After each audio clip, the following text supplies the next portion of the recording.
Eu converso agora com Felipe Salto, economista-chefe da Warren Investimentos. Boa noite, Salto. Obrigado de verdade por estar aqui com a gente. Que bom contar com a sua capacidade analítica. Te pergunto, Salto, estamos de fato em uma economia em desaceleração? Dá para dizer isso com todas as letras? Boa noite.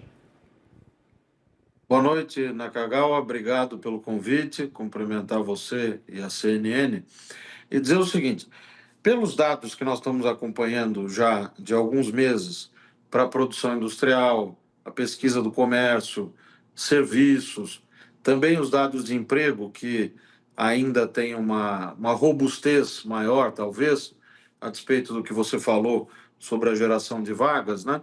Já com alguma desaceleração. Esse quadro geral é, sim, de um desaquecimento, de uma desaceleração da atividade.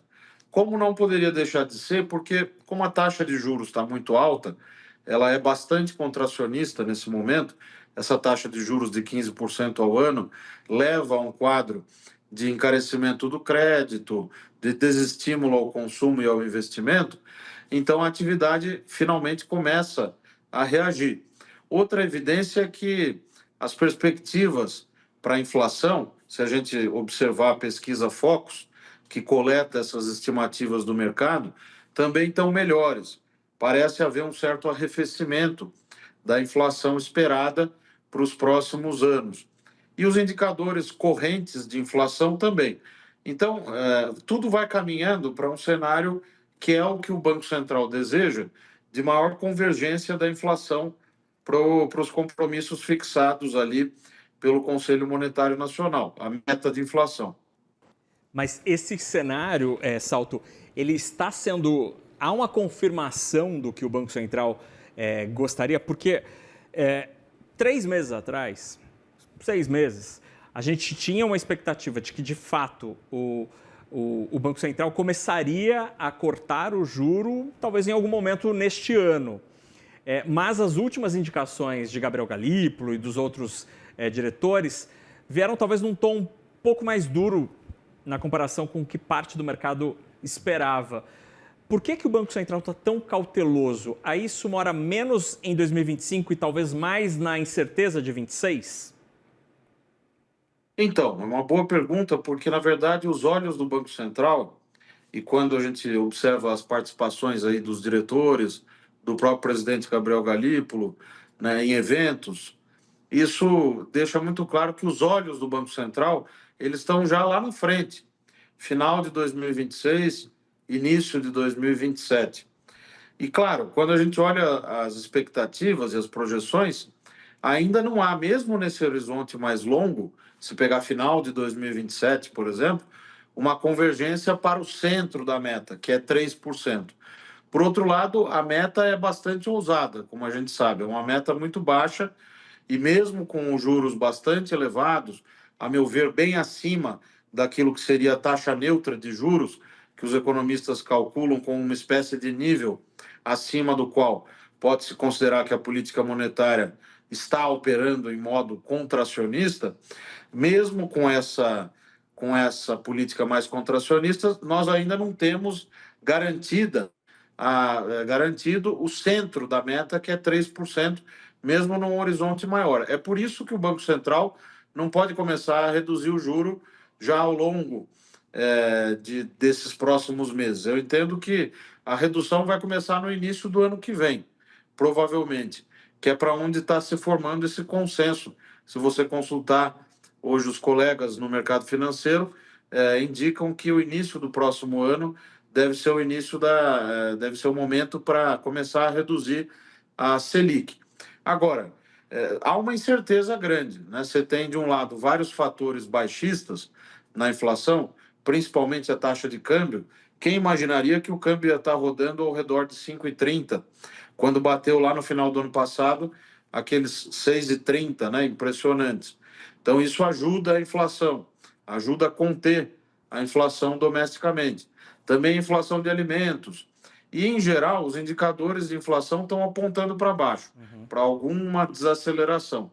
Então, isso, combinado com o cenário de atividade, dá respaldo a esse cenário do Banco Central, que parece ser de manutenção, por enquanto, da Selic, mas possivelmente o início de um ciclo de queda a partir do ano que vem. Agora, precisa ter claro que esse início de queda não significa que a gente vai passar da água para o vinho. A política monetária vai continuar exercendo a sua função, porque se você começa reduzindo, por exemplo, 0,25 ou meio ponto percentual, a Selic ainda vai ficar num patamar bastante alto. Então, não vai ser um ciclo agressivo, a meu ver, de redução dos juros. Mas só o fato de começar a reduzir no começo do ano que vem é uma notícia positiva. E acho que está alinhada essa perspectiva com os indicadores de atividade e de inflação que nós estamos vendo até aqui. Salto, tendo em vista que 26 é um ano de eleições, isso traz consigo, né, a volatilidade, esse mesmo câmbio que está ajudando o Banco Central com a inflação mais bem comportada, corrente, pode ser uma fonte de dor de cabeça, olhando para o balanço de riscos de 26, onde moram as preocupações de Felipe Salto olhando para 26?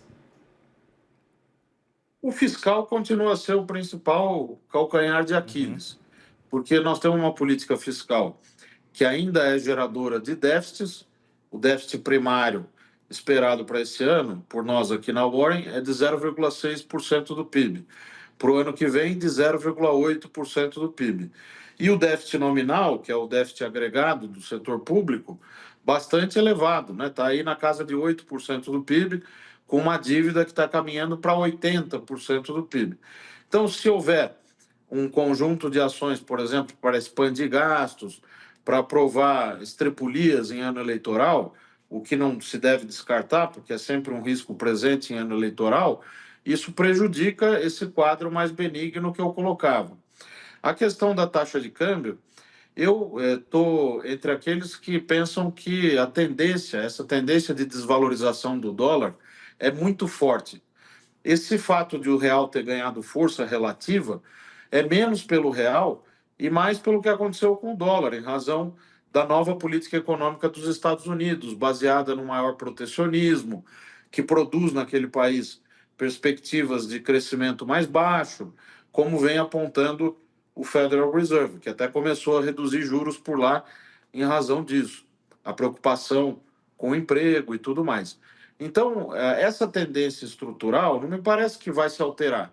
O que pode acontecer também é que notícias do campo político acabem até ajudando, né? Por exemplo, se o governador Tarcísio de Freitas eventualmente for o candidato da direita, isso deve fazer preço, porque você vê que o mercado financeiro aposta que um governo do Tarcísio, do governador Tarcísio, eventualmente seria fiscalista, teria uma responsabilidade fiscal maior, etc. Isso como o mercado vê.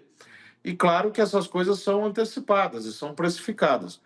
Mas, de todo modo, Fernando, eu entendo que a eleição vai ser muito disputada.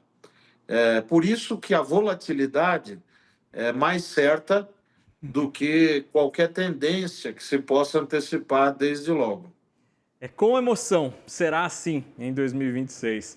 Felipe Salto, economista-chefe da Warren Investimentos, não me canso de dizer, um dos homens que mais entende de política fiscal e de macroeconomia no país. Obrigado por conversar com a gente, Salto. Obrigado mesmo, boa noite. Obrigado pelas palavras. Um abraço a você também. Tchau, tchau, um abraço.